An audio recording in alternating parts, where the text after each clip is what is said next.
Are you winning? Do you need help in your life or business? Could you use some inspiration, business strategies, and success principles? I'm Daniel Gomez, award-winning business coach, keynote speaker, and best-selling author. On the Daniel Gomez Inspire Show, we will help you create a successful life and elevate your business. Together, we will discover the keys that unlock your success and dreams.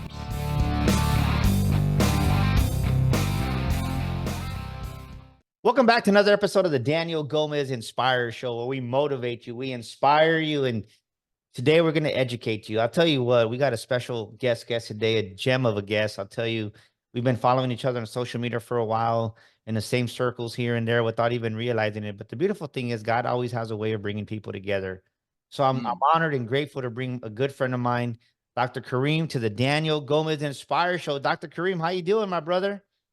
I'm blessed and highly favored. I wouldn't have it any other way. This is what I know. I know when two motivational people get together and have a good God-inspired conversation, it has a tendency to disrupt the space-time continuum. Oh, baby, I love it already. hey, even a motivational speaker and an inspirational speaker needs a motivation and inspiration every now and then. So pour into me, Dr. Karim. But, ladies and gentlemen, I'm going to say this up front because we always say this in the Daniel Gomez Inspire Show. Get out your pen, get out your paper, because Dr. Karim's going to not drop wisdom, but fire and wisdom today. So you want to get out. We just had a little conversation before we came on for this amazing interview, and he's already getting me pumped up and motivated. So get out your pen. Get out your paper, because you know what we say here at the Daniel Gomez Inspire Show, what you write down, you retain over 50% of it. And I want you to go back, study your notes, and then look at this amazing episode again and just listen to it and really listen to it to learn. And Dr. Karim, I know who you are, my friend. Do me a favor. Introduce yourself to the Daniel Gomez Inspire Show, please. Absolutely. So they call me Dr. Karim Ellis. My moniker is the #1 breakthrough strategist. I help individuals and organizations achieve the 2.0 version of themselves. For all my iPhone users, not the Android users, don't get mad at me. Don't come for me on social media. But for my iPhone users, you already know that every couple of months they have an iPhone update that allows your phone to do more, be more, and have more. And so as a breakthrough strategist, my job is to help you to unlock the 2.0 version of yourself. So many people got gifts, talents, resources they're sitting on that they are mismanaging. And that's the #1 reason why they're not achieving the God-inspired success I know they're supposed to have. So I know we're going to jump directly into this topic. So I'm already geeked up about it. When I was listening to you, I was like, am I listening to Steve Harvey? I love watching Steve Harvey's his YouTube channel, because it really feeds me, right? Because he's real. He was talking about that NBC or CB. One of them wanted to hire a voice coach for him, right? Like, you got to speak right. He's like, what do you mean? I know how to speak. He goes, no, your dialect. It's like, this is how I spoke. What are you talking about, woman? He goes, but that's what makes Steve Harvey. That's his gift. There you go. And I love what Steve Harvey always says. He always quotes that scripture in the Bible: your gift will make room for you. So talk to us about, from your perspective, Dr. Karim, how does your gift make room for you? Because I love what you said, right? So many people are stuck in I wouldn't even say 1.0 version, 0.50 version of them, right? Half of it, because they're not even operating at a fraction of their gift. What do you see as people are not doing that? They're stuck in the 1.0 and they don't even dream about being a 2.0 version of themselves, doctor. So I love where we're jumping in at this at, because I think one of my favorite scriptures in the book of life is write the vision and make it plain. And I'm subparing it here because I know it goes on farther than that. And so that lets me know that everything that I'm supposed to do revolves around vision. The question being is, am I chasing my own God-inspired vision, or am I spending my time 40 hours a week, 365 days a year chasing somebody else's vision?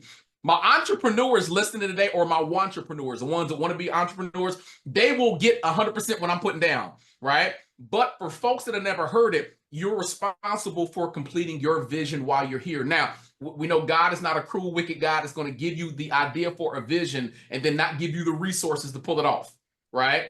And so one of the resources you have to look at is, what is my God-given gift and talent? Meaning, there's something God has given to me since the foundation of the world that's sitting inside of me. It's waiting for me to uncover it, discover it, and put it to employment for my own success immediately. And so that's what we're going to start at. I think that the key to success is identifying your God-given gift and talent, mastering it, placing that gift and talent in the right environment, because your gift and talent is not designed to operate everywhere. And then most importantly, learning how to control it. And then the bonus one on this one is finding your kingmaker. So we'll end with talking about the kingmaker at the end, which kind of parallels what you said earlier, right? About your gifts making room for you.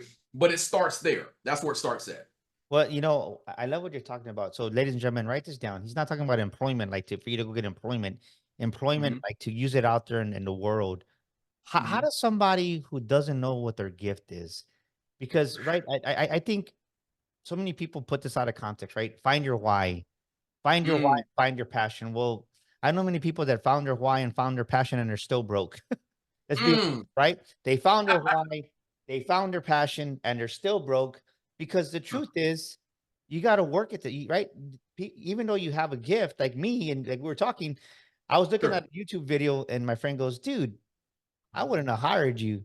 I said, "Man, I wouldn't have hired myself 7 years ago. What are you talking about?" But people have the illusion when you like, right? Oh, I have my why and it's gonna be magical. No, like what do you think that most people struggle with as they're trying to get to from 1.0 to 2.0? What are two steps that you really help people guide through and guide us through that, if you don't mind, Dr. Kareem? Absolutely. So the first thing is I want to have the right connotation about the value of money. One of the most important things that one of my early mentors taught me about money, he said money is the reward for solving a problem. So I want Mm, to be very clear what problem I'm qualified to solve 7 days a week versus what problem I'm settling to solve. See, a lot of us, we get out of school or get our degree, or for those of us that just get the high school education, we jump into the first job we find that has a decent amount of money so we can live what I call a mediocre lifestyle. And God was like, no, your job is to figure out what problem out there the world needs to be solved. That's why I put you here. I didn't put you here to be mediocre. I put you here to be abundant. And not only your wealth, what you bring in, but the problems you solve. So if money's the reward for solving a problem, the very first thing is I want to be clear about what problem am I qualified to solve versus what I'm settling to solve, right? And then the second mm. thing is I got to be clear that I have a gift and talent. My favorite animal in the world is a cheetah. And two things I've never seen, Daniel. I've never seen a cheetah confused about his gift of speed. I've never seen that. I have never turned on a wildlife program, watched two hungry cheetahs sitting in the bushes looking at a bunch of delicious gazelles, confused about what I got to do to catch my meal. Like they sitting there talking to themselves, and I'm hungry, Bob. I'm hungry, Pete. What we gonna do? I don't know. It's like they know they have that gift of 70-mile-per-hour speed, and so they tap into that to make their way easier. Facts about it: every creature on this planet has a gift. If you look at a shark can smell blood, I believe, for like 3/4 of a mile out. So for that fish that's out there in the ocean swimming that scratches up against that coral reef, it may sound unfair, but that shark already smells dinner and is making a beeline towards it. Why? Because it's been given the gift of extraordinary scent. Right? Eagles can spot its prey from at least 2 miles in the air. So for that bunny rabbit out there in the field frolicking, not paying attention, doesn't realize the eagle has vision. It's already spotted its prey. It's doing the dive bomb run. We look at the bat. The bat has sonar that allows it to see in the dankest of caves. So that mouse that's bouncing around in the darkness has no idea. That bat knows exactly where you are. And even plants do the same thing. Like a cactus is the only creature on this planet that can go without water for up to 5 to 6 months. Like I don't know about you, but I can't go without water for more than 2 or 3 days. Right? I'd So say if God 24 hours. yeah. So if God in heaven has seen fit that all these creatures, not human beings, have gifts and talents designed to make its way easier, why in the world would I think I've been left out? You See, know, my belief. I love what you're saying, right? So, ladies and gentlemen, Mhm, think about this, because I love where we're going, mhm, and he's right. Think about it, right? Like a bat has sonar, a mhm, shark has a sense of smell, the sense of mhm, knowing, an eagle can see from 2 miles up. What's your mhm, gift, ladies and gentlemen? Like, stop mhm, thinking that you don't have a gift. Maybe you're an mhm, eagle. Maybe you're meant to fly higher, but you're too busy hanging around with chickens and turkeys that you can't get to the elevation and you can't see anything because you're not at the elevation you should be at. Your life was meant to mhm, be at a higher altitude. Maybe you're that shark. You have a sense, but you're never gonna know because guess what? You can mhm. find yourself in a cage and you're listening to that lie that somebody told you you're not good enough. Think about Woo, that. Think about what mm, he's saying. So, mm, I love what we're talking about because and this is powerful because this is a mistake I think that I see a lot of my clients as we mhm. go into business coaching and really growing and scaling them is that they find their gift, Dr. Kareem. Yeah. They think that it's gonna be automatically amazing. And what I mean by that is, even though I had a raw talent for speaking, like I said, I wouldn't even have hired myself. Yeah. Now I prepared myself for like a year and a half to really come out here and get paid, right? Like, people are not Oh, going to pay you if you don't solve the problem. there you But go. I thought I was good, right? And in my own thinking, my own arrogance and my young speakerhood, right? But I look back and I said, man, that was no good. Like, I was honest with myself, and I think about now I can hang with the Andy Elliott's. Now I can hang with right. I shared the stage with Andy Elliott. I shared the stage with Tom Bilyeu. Like, I can carry my, like, you know what? Like, I can headline this. Like, I don't need to be behind John Maxwell. Right. I was in Atlanta, and I'll be true story. I was really nervous because my assistant looked at me like, "Are you nervous?" And I go, "Yeah." She goes, "You speak all the time."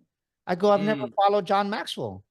But Oh, God come on just said this. God said, "Shut up, get now. on stage, and I'm going to speak through you and let me operate through you." And brother, that moment, God showed me that I'm going to reach people that John Maxwell would never reach. Come on now. The Come on mistake that we make is we think that we're going to reach everybody else. No, God's not cookie cutter, right? We're not cookie cutter. When you, Dr. Kareem, operate in your gift, you're going to reach people that I'm never going to reach. And when that Agreed. moment happened, I had about, I think we took like 50 books. We sold out. People were crying at the table. But what I got from that wasn't that just right, that I could hang there. But the thing is, man, like, I'm reaching people, because sometimes we have the illusion that, well, how can I follow a Dr. Kareem, or how can I follow a Daniel Gomez? How can I follow a John Maxwell? Everybody brings value, but if you don't operate in your gift, Mm, right? If I would have tried to mimic John Maxwell's yeah. presentation, it would have been a flop. Yeah. But I just spoke what Daniel spoke about, and talk to us about that, brother, because it's like so many times we get our gift confused because we want to be somebody else's gift. What pops in my mind originally is everybody loves a Chrysler till that Bentley pulls up. Because that Chrysler was designed to look like an affordable Bentley, right? Yeah. That shows the importance of 100% being you authentically. I tell people all the time, especially in the speaking world, you have your own set of fingerprints. Unless you are a twin or a set of triplets, your fingerprints belong to you.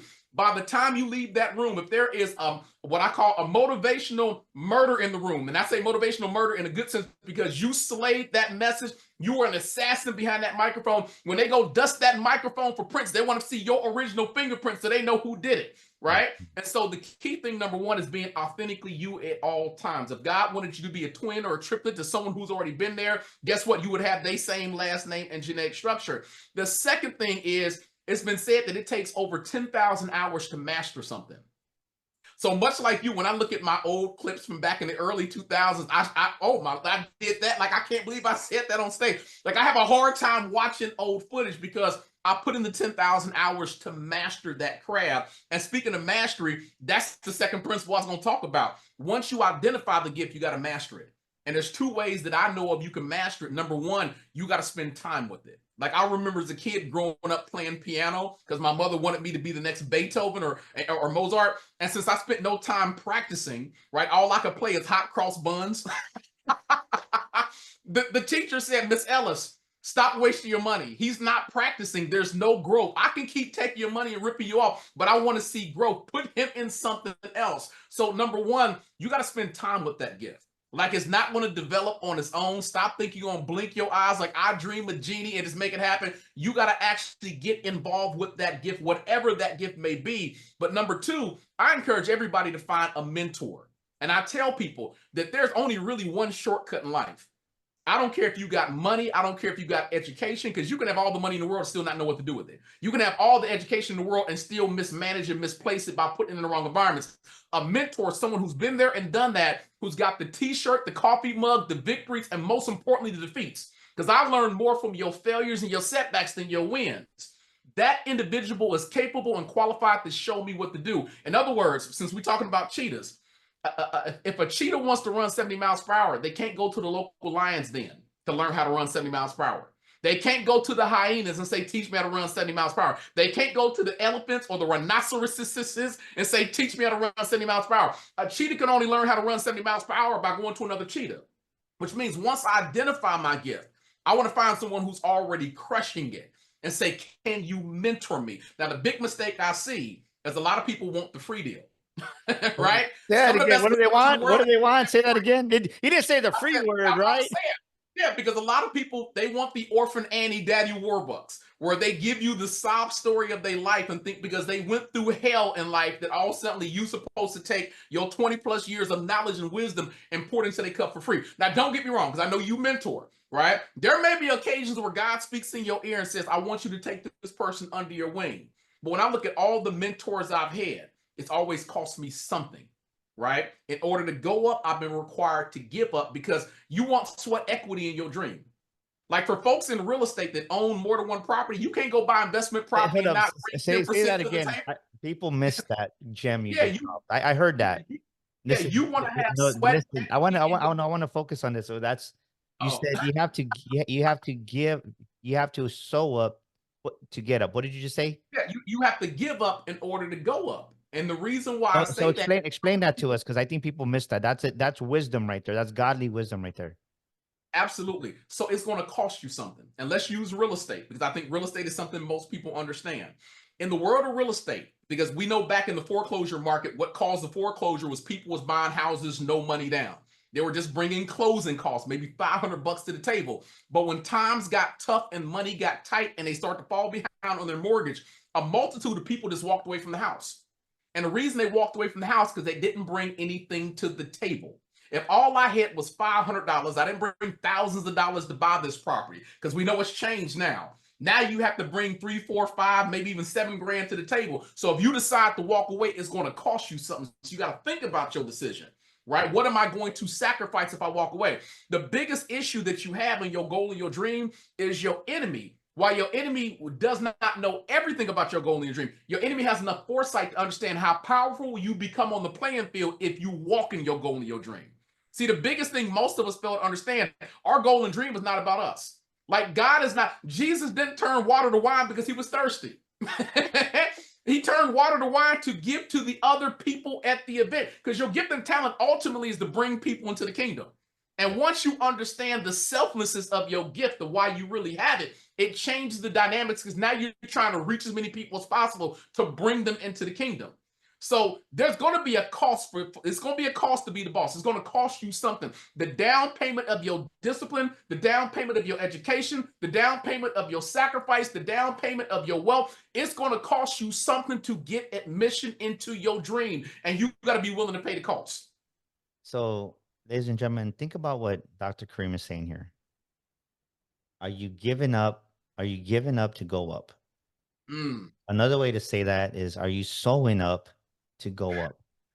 And what I mean by that, ladies and gentlemen, are you sewing up, right, out of honor? Are you honoring somebody? And maybe, right, maybe you've been thinking about hiring Dr. Kareem to guide you, but you're right. You're seeing that as a cost instead of an investment in yourself. But really, the Bible says when you honor those above you, God will honor you. So you're sewing up. You're sewing up to go to the next level. You're sewing up to be at the bigger table.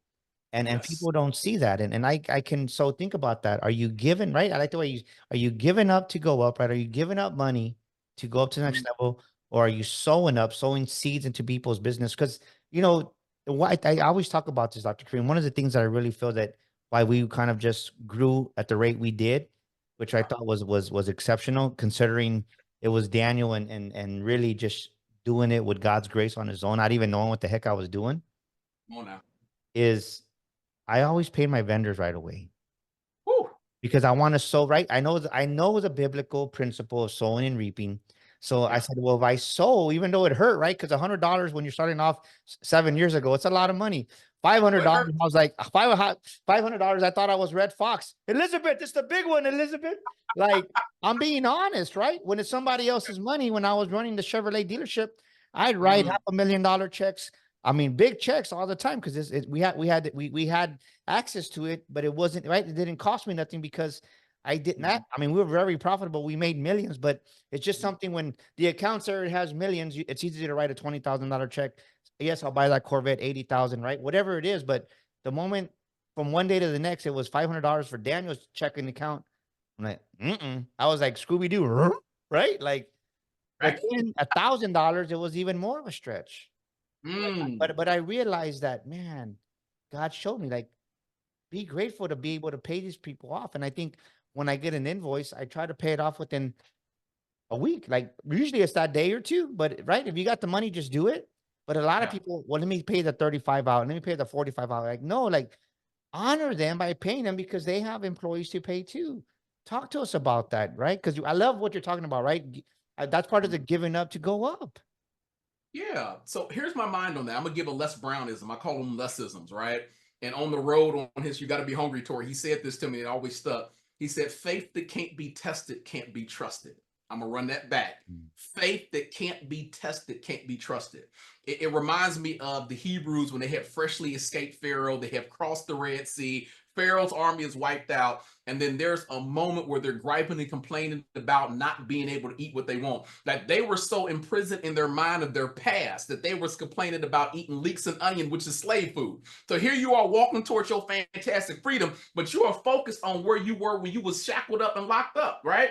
And so God says, I'm going to feed you by manna. And of course they're confused. They didn't know what to call it, right?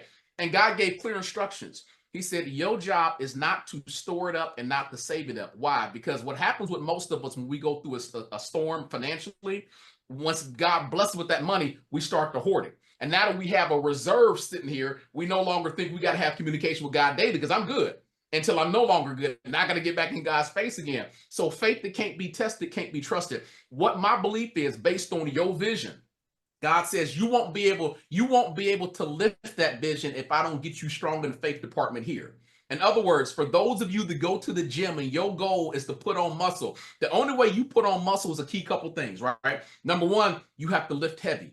I can't go in there and get broad shoulders by trying to do shoulder presses with 10-pound weights. It ain't gonna happen, right? I gotta put some 80 and some 90s in his hand and go up into the point where it's sore or where it hurts, right? So that means I have to stress the muscle by lifting heavy. Number two, I have to feed the muscle the right meal. I have to feed it protein. If I don't feed it protein, if I eat a bunch of junk food, the muscle's not going to grow. And then the third thing I got to do is that I get adequate rest. What does that got to do with you right now? Because for those of you listening, saying I'm a little bit challenged with this faith thing. I hear you going at Dr. Karim, but I'm not sure how to get there.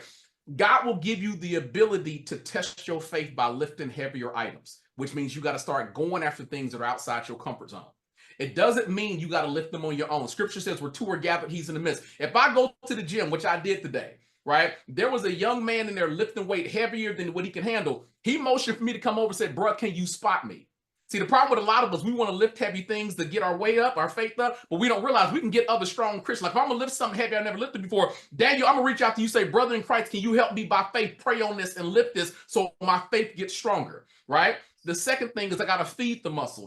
And in the physical sense, that's protein. In the mental sense, I got to get in that word, right? I'm feeding myself mind food. I got to know what the book says of what I'm able to do, right? But then the third thing, which is the most important, is getting adequate rest. Muscle does not grow when I go lift heavy.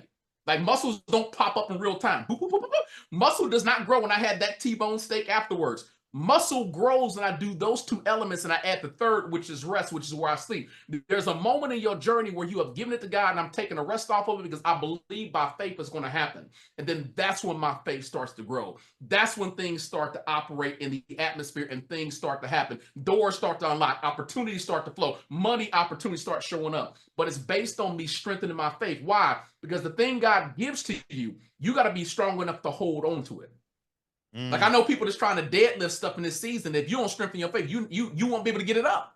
You won't be able to hold on to it because whatever you get, the enemy's coming for it, right? Enemy ain't gonna let you have something that's gonna bless people and not try to take it from you. You got to be strong enough to maintain and fight off folks that ain't supposed to be there. So that's what I would say to most people. I got to work on getting my faith up, and that comes even easier based on who you surround yourself. Jim Rohn said your life a mirror that of the 5 people you hang with the most. The problem with most of us, we hang around people that aren't even trying to go in the direction by faith of what we're trying to go after.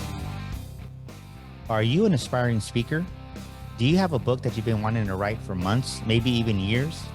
Or are you an aspiring podcaster? You want to start that podcast like the Daniel Gomez Inspire Show and don't know where to start? Well, at Daniel Gomez Enterprises, we can help you do all 3. We can help you become that paid speaker, share your story to the world, write your book, and get your podcast launched and help you produce it. We'd love to help you. Give us a call at 210-663-5954. That's 210-663-5954. We can help you become that paid speaker, write that book, and launch your podcast. We'd love to hear from you. Give us a call now. Faith and character will keep you where your talent can't. There you go. Faith and character will keep you where your talent can't keep you. And I think we've all seen it, right? With 2020 and everything that happened, COVID was around for 2.5 years. A lot of speakers and coaches were there, and where are they at? Yeah. They didn't sustain it. Well, we all know somebody who is overnight success in business, whether it's a brick and mortar or some type of, even as a speaker, like, man, they were doing good. What happened? Well, they didn't have, right? Their talent got them there. They had some type of talent, but then they didn't have, right, the faith to believe bigger, or the faith that God could help them. And they didn't have the character because they thought, we just had this conversation yesterday. Look, guys, the beautiful thing about having our business based on the word of God is that God gets all the glory, right? And I had to repent. Lord, forgive me if I stolen your glory. Forgive me if one of us has stolen your glory. And this is how we operate our business. But then I told the team, guys, the beautiful thing is we get the benefits. Yeah. God doesn't care about the benefits. God just cares. I'm your source. And it was ironic because I was studying Sunday night, woke up, and this gentleman that was there in his Rolls Royce and talking about it. He goes, you know what? Don't be impressed by the car. Because I made a mistake because I thought I was doing it. I was doing it when I was younger. He goes, and it was taken away. But never forget God when he gives you what you pray for, because guess what? God will find a way to bring you back to him when you think it's you. And it really spoke to me because I said, I'm going to get me a white Rolls Royce soon. But it just showed me God says, don't forget me when I give you what you asked for. And the problem is so many people forget God when they make 100,000, when they make their first 6 figures, when they make their first 250,000, when they get that big gig, right? And I don't know about you, but my strategy that has made me successful is I truly believe that a big part of why we're where we're at is because I spend time with God in the morning, right? I don't do it every day, but I would say out of the 7 days, like, right, 4 days out of the week at least, I'm on my hands and knees. God, talk to me, speak to me, show me the way. And that in itself builds your faith, because it's like, God, like, you gave me this idea. It's like the faith is this. It's like, it's not my idea. It's your idea. So you got to bless it. You're not going to curse your own self, because I'm talking about you out there on stage. I'm talking about you in business. It's not Daniel, it's you. And guess what? He always shows up. Yeah. I agree with that. You know, what I've learned over the years, because I was one of those hard-hit students of God, right? Where the money came in, I started to celebrate. And when he said, don't store it up, because I want you to have that communication. Like, when things go good, I don't want you to forget about me. What happened was success happened, money happened, cars happened, travel happened, and the ego kicked in. And the ego will have you believing you're doing it all on your own. Your book of Proverbs says, it's the Lord that gives the ability to create wealth. None of our work adds anything to it. So you can be as knowledgeable as you want to, but if God don't bless it, it don't manifest anything. And so one of the things I've told people is you got to be willing to have the most powerful ego death you can possibly have. Because if you don't learn how to kill your ego will kill your opportunities. I'll say that again. If you don't learn how to kill your ego will end up killing your opportunities. The nice trappings and the things that we're blessed with, right, are, to me at this point in time, because I do want to enjoy it, but when people ask me, what did you do to get it? My first answer is God.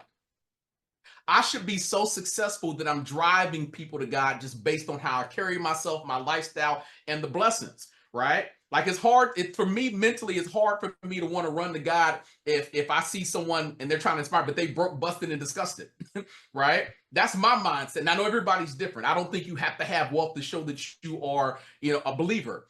But I think it's 10 times easier for someone to say, I got to know your God based on how well you live, because I want to know the God that's got you living like that, right? Yeah.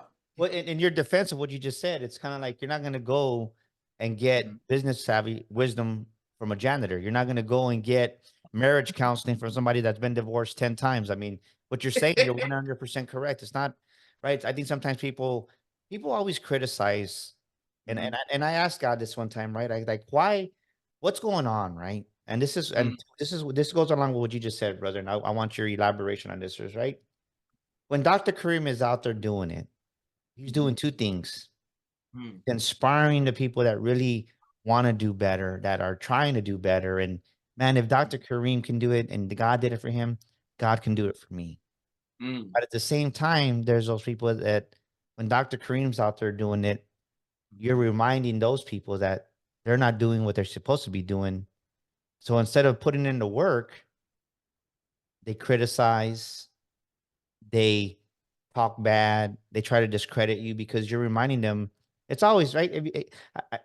Why do you think the LA Lakers are so famous? Why do you think the Dallas Cowboys, even though they stink, right? They're always selling out tickets. Why? Because it's always easier to be a spectator than to put the reps in to get in the game. come on now. And people, you right. So when people, ladies and gentlemen, when you're doing your thing, don't care about right. Look at the people that are celebrating that you're inspiring. Thank you for doing Mm, this. Whoever they're telling you who's listening to this right now, but mm, ignore the people. You got to have maturity and the character that we talked about to say, you know mhm, what, those people that are talking bad about me or backstabbing me, ignore them mm, because you're just reminding them of what they should be doing and they're not. mm. What's Yeah, your perspective on that? I'm spot on with you, right? There was a video I put on my social media a few days ago, and I talked about the wealthiest place in the world. And for those of us who follow motivation, we know Miles Monroe said the wealthiest place in the world is the graveyard. Which is wild because in third grade, when I had the conversation with my teacher, my third grade teacher said it was Fort Knox because of all the gold reserves. And then my 10th grade teacher said it was the Vatican because the Vatican's got all these elaborate paintings and archives and relics. But when I was 20 years old, I came across Miles Monroe for the first time. And he made it clear more people go to the afterlife. More people go to the graveyard with their goals, their dreams, their hopes, their aspirations, their gifts, their talents, everything God gave to them to complete their God assignment. And since they didn't give birth to them while they were here, they go to the afterworld and they stay in that graveyard for eternity. But the key thing is this: before you go to the graveyard, there's one pit stop that we all make. That's the casket. Mm. Daniel, I've been to a couple of funerals over the years, a couple open casket funerals. And every time I go to view the body of the dearly departed, I notice one key thing. The casket always looks comfortable. Like I've never gone and seen the person laid up in there and seen them all crooked and sideways and thought, oh, they just kind of laid them and crunched them up in there and smushed them. No, it's nice and quilted and comfortable and vibrant. Facts about it, the more comfortable the casket, the more the family will pay for it. And I'm gonna come back to that in a second, right? Because that's dangerous. And so what I tell people is the closest resemblance of a casket is a comfort zone. I'm gonna say that again. The closest resemblance of a casket is a comfort zone. I said a casket is designed to be comfortable. And the more comfortable the casket, the more you pay for it. There are certain people right now under the sound of our voices that is fighting tooth and nail and paying an elaborate price to stay inside of their comfort zone. They're doing everything they can to defend it instead of growing outside that comfort zone and doing the very thing God put them down here for in the first place. And so if you are someone out there that's a mover and a shaker, you got to understand, sometimes you infiltrate people's comfort zone without their permission. They can watch you on social media chasing your goals and dreams because you've got more people watching you than you believe right now, right? For the person that made it their challenge to lose 30 pounds, people are watching you. And there's always going to be someone who's upset because you forced your way into my comfort zone. I didn't ask you for that. I didn't give you permission. You are now challenging me because I know I have the ability to do the same thing you're doing, but I have to be willing to step outside my comfort zone. The danger of the casket is caskets is only known for holding one thing. That's dead things. That You have body. never seen life inside of a casket. So the enemy's job is to get you so comfortable that you remain inside the comfort zone of your casket. And so the next step from the casket is the funeral site. It was Benjamin Franklin that said most people die at the age of 25. We just don't hold the funeral to 75. Someone has to grasp that today. Most people die at the age of 25. We just don't bury the physical body to the age of 75. So one of the questions I got to ask everybody listening today is, are you in danger of going to the funeral site and taking all your gifts and talents and things with you that God gave to you to create great things while you're here, legacy while you're here? Or will you stay in your casket so long that the next stop is exactly what is going to be the next and final stop? But that's what happens with a lot of people. Your success challenges other people to step outside their comfort zone. And they will either embrace you because you inspire them, or they will hate you because you're forcing them to make a choice. Boom, baby. Woo! I told you. Wow. Wow. Mm, Let that just marinate for a moment. mm. Is If you that decide is to that be, you? Is that you, ladies and gentlemen? mm, Did you die 5 years ago? Did you die mm, 10 years ago? Did you die 20 years ago and you're 45 years old now and you're just drifting? come on now. Maybe you're 60 and you're like, man, you're grumpy, you're old Mm, because you stopped living at 25 mm. Come on. and you're waiting for 75 to come around just to put an end to it. I know so many people that have gone through that. And I Mm, really want you to take an assessment and write this down. Write this down, ladies and gentlemen. Am I really living? Am I mm, really living to my potential? And not even to your potential, right? Because if you're 50, you should have found your potential 20 years ago. But am I really yeah. just living and trying? Just say that. Am I really living and trying to better myself? Mm, Because life was meant to be progressive, right? And mhm, and why do I say that? Because the very nature, ladies and gentlemen, look at your hands and look at your nails. Do you mm, tell your nails to grow every day? No, mm, they grow automatically. Why? Because our own human nails have the nature and character of God. It just mm, grows automatically because we serve the God of increase. So if you're not increasing and growing, what comes to mind right now, Dr. Kareem, is Bear Bryant, right? He was one of the amazing coaches. As soon as he mm, retired from Alabama, died. mm, You think of this other gentleman, Patino, that mhm. 80 years old, as soon as they fired him from Penn State, he died. Mm. Why? He lost his purpose. He lost Wow. his purpose. He lost his reason for living. And Mm, maybe you're dead, right? Maybe you're dead, really. You're mhm, dead spiritually, you're dead emotionally, and you're listening to us, and you're like, man, I need something more. Well, I want mm, to encourage you to reach out to Dr. Kareem, reach out to me.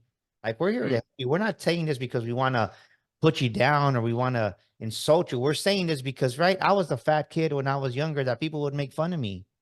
mm, And now I'm 50 years old and I'm like, hey, I can hang with my own. I look at Dr. Kareem. It wasn't mhm. easy. Yeah.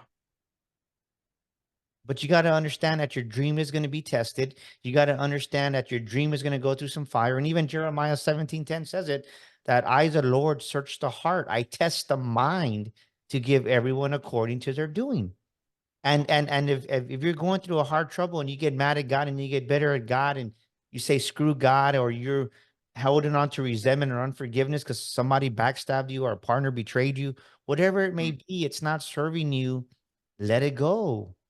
mm, I'll never forget when my brother passed away and he had a funeral um, insurance policy for almost 380,000. He left it to a coworker that me and my sister wouldn't fight over the beneficiary of it, yeah. and she was paying everything, and she did take us to Mhm, pay everything for that, and then she was supposed to give us a portion of it. mhm. She never did, Did it. and I Mm, was so mad.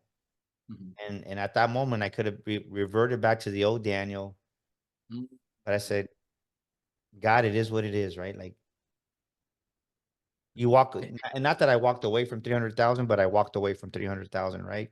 Because I never mm, really had it. But I think about that time in my life and how I chose to just let it go and forgive, right? And release that resentment. And I think so many times I see people hold on to that resentment, those grudges.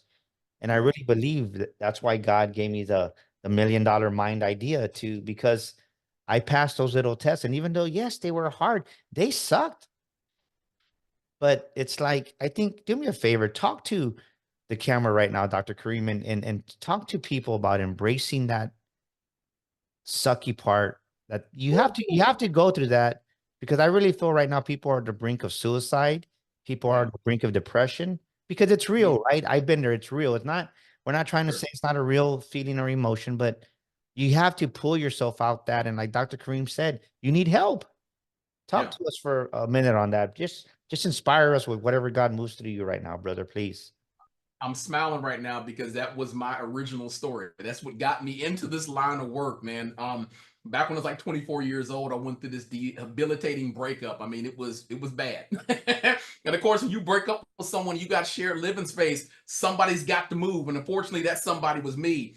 But my parents were the parents that said, "Do not settle down. Go off to school. Go off to college." And of course, me, quote unquote, thinking I'm in love, thinking I know what's best for me, not listening to wisdom, right? Start to mess my whole life up. Or so I thought by ditching school originally, moving in, playing house, shacking up without that I do. And of course, it all fell apart. So at 24 years old, I found myself reluctantly moving back home. This is about after 3 months of trying to hide it from my family by sleeping in the car or sleeping at the job. And my situation got worse. And the reason why it got worse is because my performance at work fell off. I was so depressed about everything falling apart that I became an emotional eater. So I ballooned about 30, 40, maybe close to 50 something pounds by the time it was all said and done. The job let me go. And with no income coming in, it was a matter of time before everything started to fall apart. And so I watched the credit cards get turned off because they were over their limits, right? I watched the bank account get closed down for non-sufficient funds. I watched my car get repossessed and had to ask my father to give me help. Keyword, ask my father, right? And I'll let the listeners interpret that how they want to. I asked my physical father, but some of y'all need to ask y'all spiritual father for help, which is a humbling experience. But I got so depressed about my situation, I couldn't stand to look at myself in the mirror. Like I felt that low as a man. I felt that much of a loser that I remember having a conversation with God. And I said, I need to find a reason why I'm here. Like, you need to give me just one reason. Because as far as I know, unless it's some misbegotten karma, everything I'm going through, I didn't ask for this. I'm not out there causing dirt. I'm not out there causing mischief. I'm not causing pain. And so I'm waking up watching everything I worked hard for, everything I desired, everything I want is being stripped from me. And so I need you to give me one good reason why I should stick around. Because if you don't, I'm going to find my way out. And so that night, as I went to sleep, tears rolling down my face, I had the most vivid dream I could possibly imagine. I had a dream of my own funeral. Now, two things took place, Daniel. Two things took place. Number one, I had to check the body inside that casket to make sure they had me sharply dressed. Because in my mind back then, whatever you died in is your afterlife outfit. So don't send me to the gates looking crazy. But then the second thing is, I got to take a look and see who's here. Because on my last day, there better be some familiar faces. And so as I turned around and looked at the front row, my immediate family was there. And they was all crying and weeping. And then I looked at the second row. I saw some family members that I was kind of familiar with. But as I looked beyond those rows, I saw people that I didn't know who they were. And I remember asking God in that dream, who are all these people? Do I owe them money or something like that? Because there's a bunch of folks here that I don't know. And then when I went outside the church, the parking lot was jam-packed. I mean, it was full of cars. And again, I don't know these people, right? And so God says, these are all the people you will inspire and touch while you're here. If you want to know the reason why you're supposed to stick around, it's to fulfill and complete your God assignment. So the first thing I want to say for anyone that's on the struggle, because you've had stuff taken from you and you didn't ask God for it, because God will allow bad things to happen to you to push you into your perfect good, which is your purpose, right? Facts about it, he will let your enemy come at you intentionally, not accidentally, to push you into your planned purpose. So you got to count it all joy. But number one, your job is getting to face God and ask him, what is my purpose?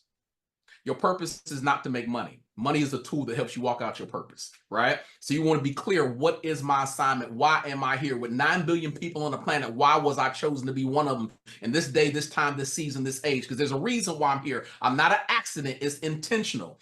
And then once I understand that, I got to be clear about the resources God has given to me to pull it off. Some of the resources will be money. It'll be the right education. It'll be the right connections. It'll be the right relationships, romantic or friendships, right? It'll be the right mentors and the right coaches. But while you do that, do not get so affixed on the resources that you don't pay attention to the source. And I'm sure, Daniel, you're going to chime in on this because I know you've been there, right? What happens in life is we start to chase that purpose and we have all these resources we think we need, right? And so as we get into the promised land of where we think we're supposed to be at, some of those resources start to disconnect from us. For some of you right now, the relationship you thought would never end has come to an end. It was not of your doing. You've tried to fix it and patch it. No matter what you say, that divorce is prominent, that breakup is prominent, and you're trying to figure out how you're going to move ahead. For some of you, you may have just lost your job. You may owe money to somebody, and your money's a little bit funny this season. Things like that happen. For some of you, you may have dropped out of school, never got that college degree.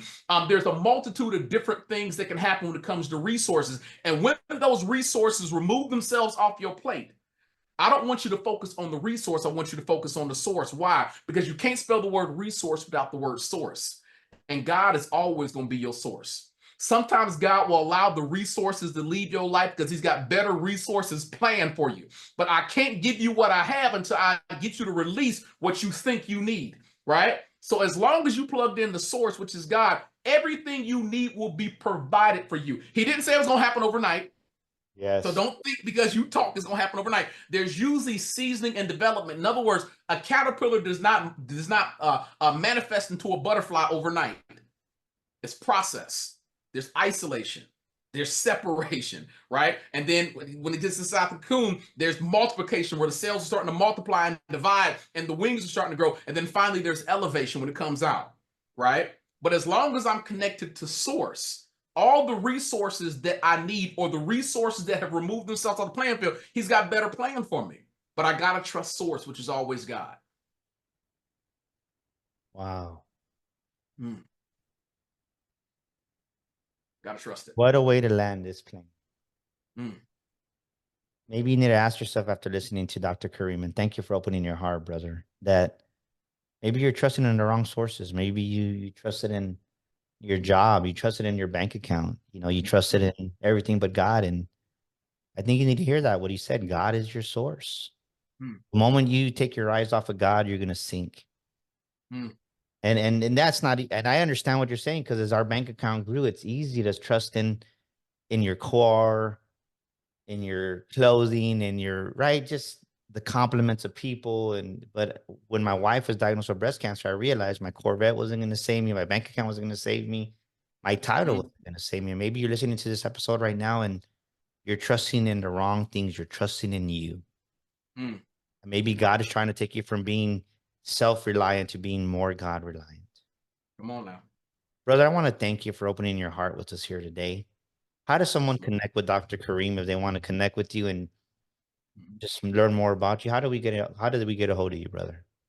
Well, we got a couple of ways to do it. I'm sure much like you were everywhere at this point in time. So they can go directly to the website, which is KarimEllis.com. Or I'm on every social media channel. So if you just do a search for Dr. Karim R. Ellis, you'll find me on Facebook. You'll find me on LinkedIn. You'll find me on TikTok at this point in time. You'll find me on Instagram. I'm literally everywhere you can think of. Or if you just do a Google search, you'll find me there. We got the YouTube channel. And other than that, if you want to send me a direct email, just send an email to info@KarimEllis.com, and my team will make sure I get that as well. What is a scripture or a quote you rely on in times of adversity? A scripture or a quote you rely on in times of adversity? As a man thinketh, so he is. As a man thinketh, so he is. As a man thinketh, so he is. And why that's so important for me is most people fail to understand the power of the mind, or rather the subconscious mind, which means my thoughts are designed to create my results. And the enemy's job is to make sure they can toxify the field of your mind every single day. The problem with the mind is this, is the mind is like fertile soil. And fertile soil does not dictate what grows. So whether you allow a seed or a weed to land inside your mind, the mind's job is to reinforce it and make it grow. So my job is to always protect my thoughts. Where scripture says, guard your eyes and guard your ears, because that's the gateway to the mind. Once you understand that, you'll start to be super selective over who you hang with. You'll be super selective over who whispers in your ear, who coaches, who mentors you. And most importantly, you'll understand who or what are the weeds in your life that you need to get out there and prune every single day, because your job is not to let the weeds overrun the garden. Woo! What an amazing episode. Thank you so much, Dr. Karim, for joining us today. And go back and study your notes, right? I asked you to take notes, go back and study your notes, listen to this episode again, listen to it to really help you grow. So much wisdom was dropped by Dr. Karim, and I want to just thank you. And maybe right now you're thinking like, man, I need help. I need a mentor. Well, guess what? Reach out to us here at DG Enterprise. We want to help you. Go to DanielGomezGlobal.com. Send us a message there. Better yet, send us an email at info@DanielGomezGlobal.com. That's info@DanielGomezGlobal.com. We want to give you our complimentary discovery session. And you know what? Go out there and get a copy of The Makings of a Millionaire Mind. So much wisdom is there. It's on Audible. Get a copy. And we just want to love you. Thank you for making us one of the top podcasts around the world. Thank you, Dr. Karim, for joining us here today. And remember this, ladies and gentlemen, on with this, like I always say, your story matters. If you want to share your story on stage or on book, we're here to help you at DG Enterprises, because the world needs to hear your story. The way you heard Dr. Karim's story today, he's impacting hundreds of thousands around the world because he was bold enough to share his story. Maybe God's calling you to do that and get out of your comfort zone. Until next week, with another amazing episode of the Daniel Gomez Inspires Show, thank you so much for joining us, and God bless. This is Daniel Gomez Inspires, and thank you for listening to our show today. Please share this episode with a friend. leave us a review, and subscribe to our show. And for listening to our show today, I want to give you a free gift. I want to invite you to our Millionaire Mind community. Text the word millionaire, that's millionaire, to 210-942-5059. Yes, join our community today and receive millionaire affirmations, inspirational quotes on a weekly basis. That's 210-942-5059.